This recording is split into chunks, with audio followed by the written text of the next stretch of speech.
कोटा के इटावा इलाके में देर रात ट्रांसफार्मर में आग लगने से हड़कंप मच गया। ट्रांसफार्मर में एक के बाद एक तेज धमाके होते रहे। धमाकों के चलते लोग दहशत में आ गए। आनन फानन में बिजली बंद करवाई गई। गनीमत रही कि इस दौरान कोई बड़ा हादसा नहीं हुआ। इटावा में आए दिन विद्युत विभाग की लापरवाही से इटावा नगर वासियों को दंश झेलने पर मजबूर होना पड़ रहा है। इसके चलते देर रात को भी इटावा नगर के कोटा रोड पर नगर पालिका अध्यक्ष के मकान के सामने स्थित विद्युत ट्रांसफार्मर में आग लग गई और आज की तेजी से लपटें उठने लगी। तो इसी दौरान आग की लपटें उठने के साथ साथ आतिशबाजी की तरह धमाके भी होते हुए दिखाई दिए। गनीमत रही कि कोई बड़ा हादसा नहीं हुआ और विद्युत ट्रांसफार्मर जलकर राख हो गया। वहीं इटावा नगर में इस प्रकार की समस्याएं आए दिन देखने को मिल रही है, लेकिन विद्युत विभाग मैनेजमेंट के नाम पर केवल विद्युत कटौती करके और खानापूर्ति करता हुआ नजर आता है। वह विद्युत समस्या से आमजन को राहत मिलती हुई दिखाई नहीं दे रही है। कोटा से दुष्यंत सिंह गहलोत की रिपोर्ट।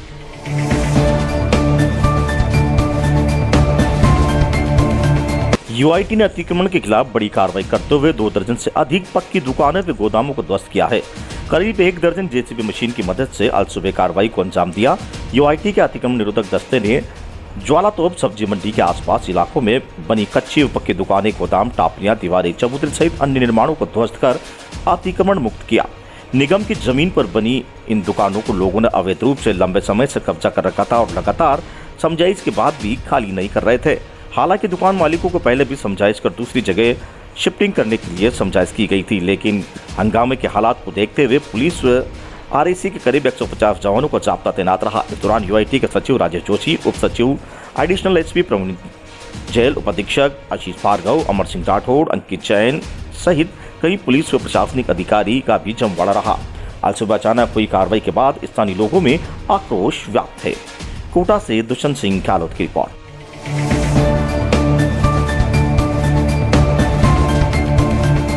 इटावा थाना क्षेत्र के रोजली की झोपड़िया गांव में एक 18 वर्षीय युवती अज्ञात प्रसाद के सेवन से उसकी मौत हो गई। युवती ने बीती रात्रि को घर में ही विषाक्त का सेवन कर लिया गया, जिससे परिजन इटावा अस्पताल लेकर आए। इटावा अस्पताल लेकर पहुंचने जहां पर चिकित्सकों ने जांच के बाद उसे मृत घोषित कर दिया। वहीं सूचना पर इटावा थाना पुलिस मौके पर पहुंची और मृतका के शव को पोस्टमार्टम करवाई की कार्रवाई की जा रही है। इटावा थाना पुलिस के अनुसार रोइली की झोपड़िया गाँव निवासी गजराबाई 18 वर्ष ने विषाक्त का सेवन किया था, जिसकी मौत हो गई। मृतका के शव का पोस्टमार्टम कराया जा रहा है। वहीं जिला व इटावा पुलिस पूरे मामले की जांच में जुटी हुई है। इटावा कोटा से दुष्यंत सिंह गहलोत की रिपोर्ट।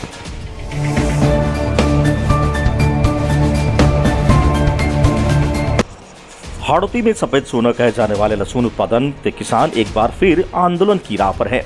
जल्द ही सरकारी स्तर पर लहसुन की खरीद शुरू नहीं होने पर किसानों में मंडियां बंद करवाकर आंदोलन की चेतावनी दी है। समय पर सरकारी खरीद शुरू नहीं होने से स्टॉक में पड़ा किसानों का लहसुन अब बारिश में खराब होने लगा है। हालांकि केंद्र सरकार की तरफ से राज्य सरकार के प्रस्ताव को हरी झंडी मिलने के बाद बाजार हस्तक्षेप योजना के तहत लहसुन की सरकारी खरीद के आदेश हो चुके हैं, लेकिन राजफेज की तरफ से खरीद कांटे लगाकर लहसुन तुलाई शुरू नहीं की होने से किसान बर्बादी के गार पर है। कोटा के ग्रामीण इलाकों में लोगों को लहसुन पर सड़कों पर फेंक कर वे आग के हवाले पर आक्रोश जताया है। वहीं मजबूरन किसानों को अब मंडी में औने पौने दामों पर लहसुन बेचना पड़ रहा है। किसानों का कहना है कि केंद्र की अनुमति में और राज्य सरकार की ओर से घोषणा करने के बाद भी लहसुन की खरीद शुरू नहीं हुई। सरकार की लेट लतीफी और मानसून के आगमन से लहसुन खराब होने लगा है, जिससे किसानों को लहसुन के फेंकने पर मजबूर होना पड़ रहा है। वहीं दूसरी ओर किसान भी चिंता पड़ गई है। सांगुत क्षेत्र लालाहेड़ा के किसान हेमराज ताकड़, गोविंद नागर, बिहारी सेन, नंदगोपाल नागर, पेरवा, महेंद्र नागर घर से जगह नहीं होने और खरीद नहीं होने पर विरोध स्वरूप लहसुन को सड़क पर फेंक कर आग के हवाले कर दिया। उनका कहना है कि किसानों को अपने लहसुन की मजबूरी भी नहीं मिल रही है, सरकारी खरीद भी नहीं हो रही है, घर में रखने की जगह नहीं है, बरसात में खुद के रहने लायक जगह बनानी होगी, इसलिए लहसुन फेंकने के अलावा और कोई उपाय नहीं बचा। भारतीय किसान संघ के प्रचार प्रमुख आशीष मेहता ने बताया कि किसानों को सब्र का बांध अब टूटने लगा है। अब सोमवार तक खरीद शुरू नहीं हुई तो आंदोलन की नए सिरे से रूपरेखा बनाई जाएगी। भारतीय किसान संघ के कांटे लगाने के साथ ही खरीद के लक्ष्य को बढ़ाकर 1,07,000 मैट्रिक टन करने की मांग कर रहा है। वहीं आशीष मेहता ने कहा कि बरसात के मौसम में देखते हुए सरकार को जल्द कांटे लगाकर खरीद फरोख्त शुरू करनी चाहिए। अभी जिले में 1 या 2 स्थान पर ही खरीद केंद्र बनाए गए हैं। खरीद केंद्र दूर होने पर किसानों के लिए लहसुन का परिवहन की महंगा हो जाएगा। ऐसे में हर ब्लॉक पर खरीद केंद्र बनाया जाए ताकि अधिक से अधिक किसानों को लहसुन की खरीद हो सके। पिछली सरकार में 3,257 रुपये प्रति क्विंटल के भाव से खरीदारी हुई थी, लेकिन राजस्थान में वर्तमान सरकार में केवल 2,957 रुपये का दाम तय किया गया है, जो कि बहुत कम है। बढ़ती महंगाई और लागत मूल्य के आधार पर सरकार 5,000 का दाम तय करे या फिर भावांतर दिया जाए। लहसुन खरीद के निर्णय में देरी हुई तो मानसून प्रारंभ हो चुका है। बारिश में खरीद के कारण लहसुन में नमी आने की संभावना है। कोटा से दुष्यंत सिंह गहलोत की रिपोर्ट। दाता सड़कों पर उतर रहा है, ऐसी धूप में बैठा है, इतनी मेहनत मजदूरी करने के बाद भी अपनी फसल का दाम मांगता है। किसान भीख नहीं मांगता है, फिर भी सरकार हमारे किसानों की, इस देश के अन्नदाताओं की नहीं सुन रही है। और किसान को इतनी मजबूरी में यहाँ पे बैठना पड़ रहा है, सड़कों पे बैठना पड़ रहा है। दूर दूर से हमारे किसान परेशान होकर यहाँ पे आए हैं, फिर भी हमारी ये सरकार इतनी भारी हो रही है कि बिल्कुल हमारी सुनाई, किसान संघ की सुनाई नहीं कर रही है। कई बार हमने धरना भी दिया, प्रदर्शन दिया, ज्ञापन भी दिया, फिर भी अभी इन्होंने नहीं सुना। तो हमारी ये तो चेतावनी है आज की तो। और उसके 3 दिन बाद में हमारा जो मंडी बंद करने का, जो धरना प्रदर्शन का घोषित काल, जो अनिश्चित काल का जो घोषणा होगी, हमारे प्रांत प्रदेश ऊपर से जो भी आएगा, निर्णय होएगा, तो हम उसके अनुसार हमारे किसान भाइयों के साथ, हमारे किसान बहनें भी कंधा से कंधा मिला के और धरने प्रदर्शन में उतरेगी। और हम भी ऐसे प्रदर्शन करेंगे जहां हमारी सरकार नहीं सुनेगी। नाम बता दें। राममूर्ति मीणा। इस साल हाड़ौती क्षेत्र में लहसुन की बम्पर पैदावार की है किसानों ने, और सरकारी कांटे पे लहसुन तुल जाए, इस वजह से सभी किसानों ने लहसुन को स्टोर कर रखा है और सरकारी कांटे पे सरकारी खरीद नहीं हो रही है। इस वजह से सभी ने स्टॉक कर रखा है और सभी किसान परेशान हैं। बरसात हो गई, इस वजह से मौसम में नमी हो गई, नमी होने के कारण लहसुन खराब हो रहा है और इस लहसुन को सड़कों पे फेंकने पे मजबूर हो रहा है किसान। इस वजह से तुरंत लहसुन की खरीद चालू होनी चाहिए, नहीं तो किसान बर्बाद हो जाएगा, आत्महत्या करने पे मजबूर हो जाएगा।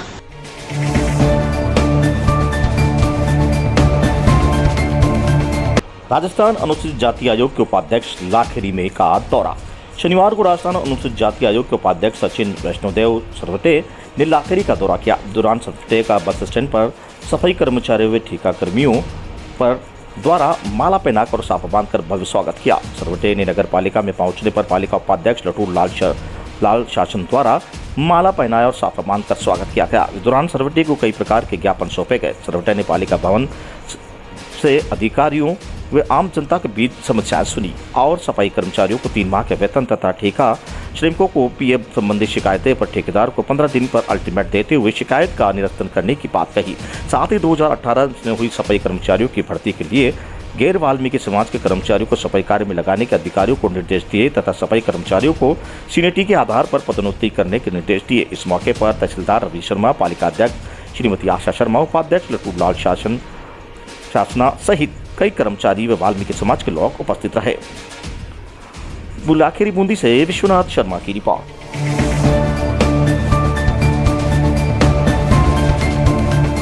आईएमए प्रेसिडेंट डॉक्टर विजयपाल के नेतृत्व में भू जल स्तर को बढ़ाने के लिए एक अनोखी पहल।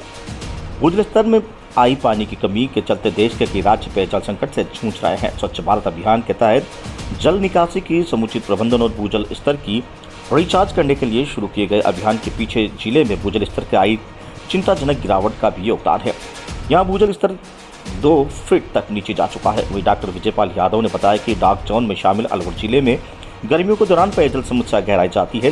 लोगों को पीने के लिए पानी मुश्किल से मिल रहा है। भूजल स्तर पर जितना अधिक होगा उतना साफ पानी उपलब्ध हो पाएगा। अलवर का भूजल स्तर काफी नीचे जा चुका है, इस कारण बरसात के पानी का संरक्षण करना सबसे आवश्यक है। वहीं प्रशासन को वाटर रिचार्ज का कार्य करना चाहिए। बांधों को छिल हटाकर गहरा करना चाहिए जिससे पानी रिचार्ज हो सके। अलवर जिला चारों ओर से रावली पर्वतमाला से घिरा हुआ है। ऐसे में पहाड़ों के नीचे जोहड़ तालाब बनाने चाहिए जिससे पहाड़ों से बनने वाली पानी एकत्रित होगा और अवैध खनन पर भी अंकुश लगेगा।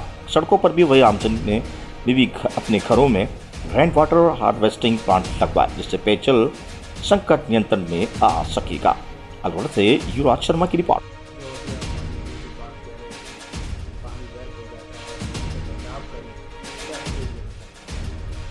इसमें सबसे बड़ा संदेश ये है कि जो बरसात का पानी है वो हमको ज़मीन में डालना चाहिए और उसके लिए मैं बहुत सिंपल से उपाय बता रहा था कि एक 20 फीट का जो गहरा कुआं बना लें घर के अंदर ही, पुराने मकानों में बना सकते हैं, 10 फर में डाल करके और पूरे पाइप जो कनेक्ट करके उसमें डाल दें बस। कोई और उसके ऊपर आरसीसी डाल दें और बंद हो जाएगा, वो पूरा का पूरा पानी ज़मीन में जाता रहेगा। कोई मेंटेनेंस नहीं है, कोई आपकी जगह नहीं रोका है, लगभग 20-22 हज़ार रुपये का खर्च आएगा। यदि बरसात का पानी पूरा हमने रिचार्ज कर लिया तो हमको साल भर कोई दिक्कत नहीं है। आज ये पानी की प्राइस मच रही है, लोग पानी की लोग कर रहे हैं, एग्जाम दे देंगे, पानी नहीं है, 1,000 नहीं है, 1,000 नहीं है, इसके बारे में क्या है? देखो, मैं इसके बिल्कुल ख़िलाफ़ हूँ, क्योंकि ये जाम लगाने से, हड़ताल करने से पानी पैदा नहीं होने वाला। हमारे सामने आपने देखा भी 3 दिन लगातार प्री मानसून की बरसात हुई और कितना पानी सड़कों पे बह करके अलवर से बाहर चला गया। यदि हम ये अपने घरों में ये कर लेते सिस्टम, गवर्नमेंट अपने ऑफिसेज में कर लेती, मैं कहता हूँ यहाँ तक नगर परिषद में सिस्टम नहीं है। देखिए आप जो कर रहे हैं, यूआईटी के बाउंड्री का पानी बाहर जा रहा है, डीआरडीए का हाँ, जैसे मैं नगर परिषद के गेट से पूरा पानी बाहर निकलता हूँ, जो उनकी पक्का जो बाहर का है, तो वहाँ पे 2 कुएँ बना दें और जाल डाल के उसमें ज़मीन में पानी चला जाएगा। ऐसे डीआरडीए में जा सकता है। तो ये जो सरकारी बिल्डिंग्स हैं, ये कम से कम उसको ऐसा करेंगे तो पानी रिचार्ज होगा।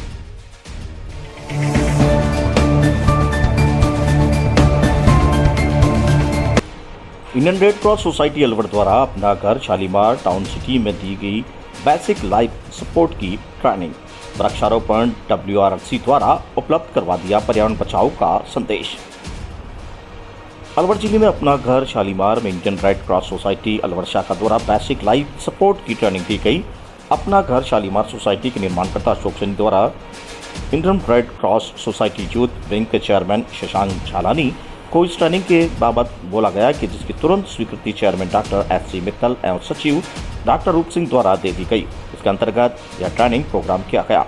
Indian red cross society Alwar के चेयरमैन डॉक्टर SC मित्तल ने बताया कि 24 जून 2022 को अपना घर शालीमार में डॉक्टर मुकुंद गुप्ता और सेंट जॉन एम्बुलेंस इंचार्ज शाखा के चेयरमैन गिरीश गुप्ता के बेसिक लाइफ सपोर्ट की ट्रेनिंग दी, जिसमें आज आमजन को एक्सीडेंट होने पर, आगजनी होने पर, सांप काटने, बिजली का संकट लगने या अन्य आपातकालीन स्थिति में कैसे प्रथम उपचार देकर बचाया जा सकता है, हार्ट अटैक आने पर कैसे बचाया जा सकता है, एक डमी के द्वारा CPR की प्रैक्टिकल ट्रेनिंग देकर एक प्रैक्टिकल ट्रेनिंग द्वारा अपना घर शालीमार में पधारे लोगों को समझाया गया। ट्रेनिंग के दौरान सेंट जॉन्स एम्बुलेंस इंजन अलवर शाखा के chairman Girish Gupta, red cross society की यूथ विंग के चेयरमैन शशांक झालानी में राज ऋषि मत्स्य यूनिवर्सिटी के आशुतोष शर्मा, विकास गुप्ता, यश शर्मा एवं जितेंद्र कुमार ने सहयोग देते हुए अहम भूमिका निभाई।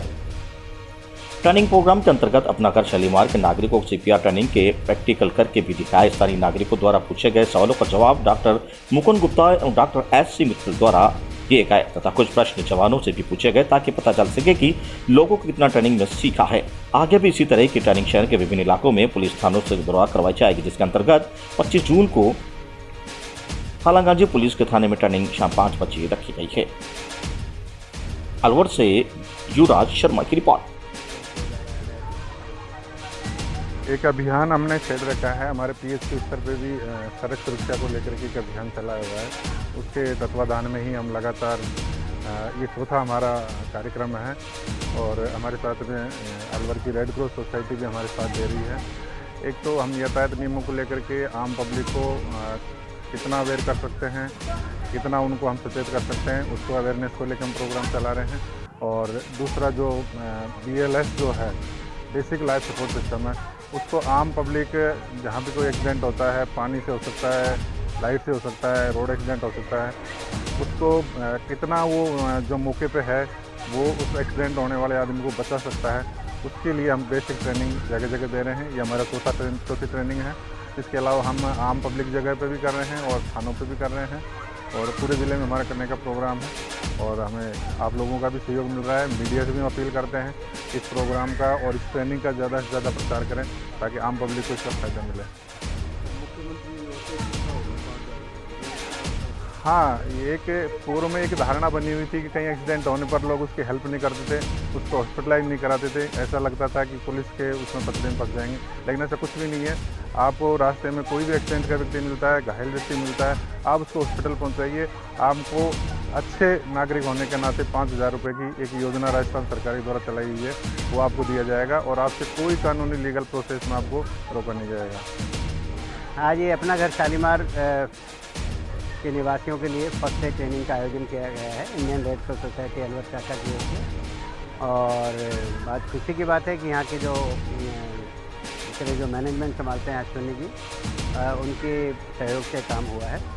एसपी मैडम पधारी थी, सरता मैडम भी पधारी थी, पीओ ट्रैफिक थे, एडिशनल एसपी ग्रामीण भी थे, और यहाँ के सभी नागरिकों का मैं बहुत धन्यवाद ज्ञापित करना चाहता हूँ कि और जो हमारी डॉक्टर कुमुद गुप्ता हैं, जो मास्टर ट्रेनर हैं मित्तल हॉस्पिटल में, जो गायनेकोलॉजिस्ट हैं, वो बहुत दिनों से ट्रेनिंग दे रही हैं। पहले पुलिस के जवानों को ट्रेनिंग दी, हर थाने में जाके ट्रेनिंग दे रही थी।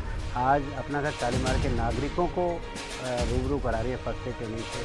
जो बेसिक लाइफ सपोर्ट होता है, ABC, एयरवे, ब्रीदिंग और सर्कुलेशन, उसके बारे में बताइए। तो ये बहुत ज़रूरी है हर एक नागरिक को जानना, हर युवा को जानना, हर विद्यार्थी को जानना कि कैसे हम, यदि कोई एक्सीडेंट का मरीज़ है, हार्ट अटैक का मरीज़ है, दौरे का मरीज़ है, या कहीं आग लगती है, या इस तरह की कोई भी दुर्घटना होती है, उसमें सबसे पहले 1 घंटा बहुत इम्पॉर्टेंट होता है, और उसमें भी सबसे 3 मिनट बहुत ज़्यादा इम्पॉर्टेंट होते हैं, जो एक ब्रेन डेड होने से मरीज़ को बचा सकते हैं। तो सबसे ज़्यादा हर व्यक्ति को ये जानना ज़रूरी है कि कैसे हम किसी व्यक्ति की जान बचा सकते हैं, कैसे उसको अस्पताल पहुंचाना है, कैसे एम्बुलेंस बुलानी है। तो ये सब चीज़ें हमें, कैसे आज के जो यदि कोई चपेट में आया तो उसको क्या हमको सावधानी बरतनी चाहिए, तो ये सभी नागरिकों के लिए ज़रूरी है। इसमें हम Indian red cross society Alwar एक तरह से एक मिशन बना रखा है, और हम ये चाहते हैं कि अधिक से अधिक संख्या में हम विद्यार्थियों को यूनिवर्सिटी कॉलेज में जाके ब्लड डोनेशन के लिए प्रेरित करें, फर्स्ट एड की ट्रेनिंग के लिए मोटिवेट करें।